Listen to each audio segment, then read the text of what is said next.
Ça y est, c'est les vacances! Enfin pas pour tout le monde, des irréductibles préparent encore leur partiel de fin d'année. Salut tout le monde, je m'appelle Thibaut et mon défi c'est de vous faire lever le nez.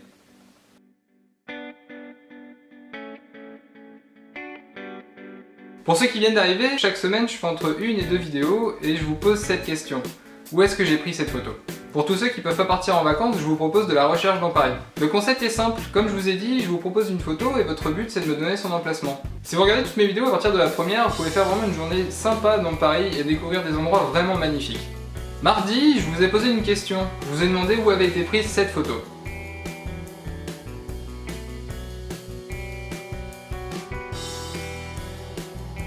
Mais par contre, j'ai pas eu de réponse. Est-ce que je vous aurais posé une colle par hasard? Bah en même temps, on va dire que c'était juste pas simple ce que t'as demandé. Oh arrête, les indices étaient vachement parlants. Cette photo a été prise dans le 9e arrondissement de Paris, plus précisément dans la rue Scribe. Vous vous arrêtez à la station de métro Opéra, vous prenez la sortie rue Scribe, vous tournez à gauche et elle se situe au numéro 3. Je ne sais pas si vous avez remarqué, mais cette photo fait penser à un blason ou des armoiries. Et j'ai été assez surpris lorsque j'ai fait de la recherche dessus. Faut dire que la phrase qui est située sous le blason m'a beaucoup aidé. Elle nous dit ceci: Amari Uske Anmar. Il s'agit de la devise du Canada qui signifie d'un océan à l'autre, en rapport avec l'océan Atlantique et l'océan Pacifique. Si nous prenons la carte du monde et que nous faisons un petit zoom sur le Canada, on peut voir qu'il s'étend d'une mer à une autre, d'où leur devise. Et surtout, cette phrase qui nous donne un élément de recherche très intéressant nous renvoie sur les armoiries de la photo que je vous ai donnée. J'ai été attiré par cet emblème, ce blason que j'ai vraiment trouvé magnifique, et je vous avoue que quand j'ai fait de la recherche dessus, j'ai été super surpris de trouver les armoiries du Canada. Maintenant, je vous propose de faire un petit tour de ce blason. Les armoiries du Canada, aussi appelées armoiries de Sa Majesté la Reine du chef du Canada, on va se contenter d'armoiries, sont fortement inspirées des harmonies royales du Royaume-Uni. L'écu ou le blason est divisé en 5 champs. Le bouclier, pour faire simple, ce qui est au milieu. Le premier, en haut à gauche, porte les 3 léopards d'Angleterre. Le deuxième porte le lion et le trécheur écossais. Le trécheur est la ligne intérieure qui ne touche pas les bords de l'écu, mais qui en suit le contour. Le troisième, en bas à gauche, représente la harpe d'Irlande.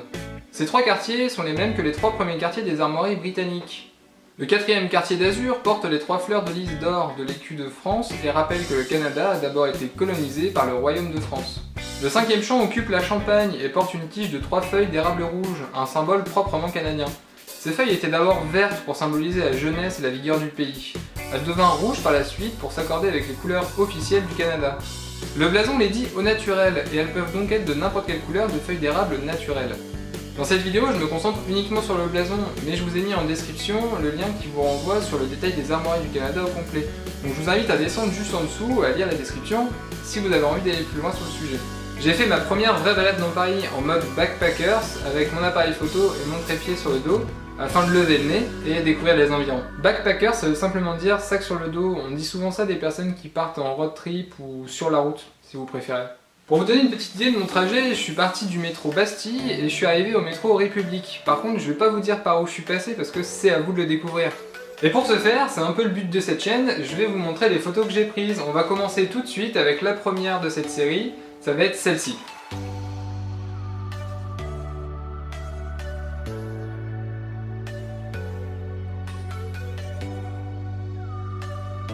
Comme vous pouvez le constater, il s'agit d'une église que j'ai prise aux alentours de Bastille. Mais la question que je vous pose, c'est celle-ci. Où est-ce que je l'ai prise? J'ai pas la prétention de connaître tous les endroits de Paris et être un guide touristique, mais si je peux vous faire découvrir des choses que moi-même j'ai découvertes, franchement ça me fera super plaisir. Ciao tout le monde, je vous souhaite une bonne recherche et on se retrouve dans une semaine pour la réponse et surtout, n'oubliez pas de lever le nez. Ciao.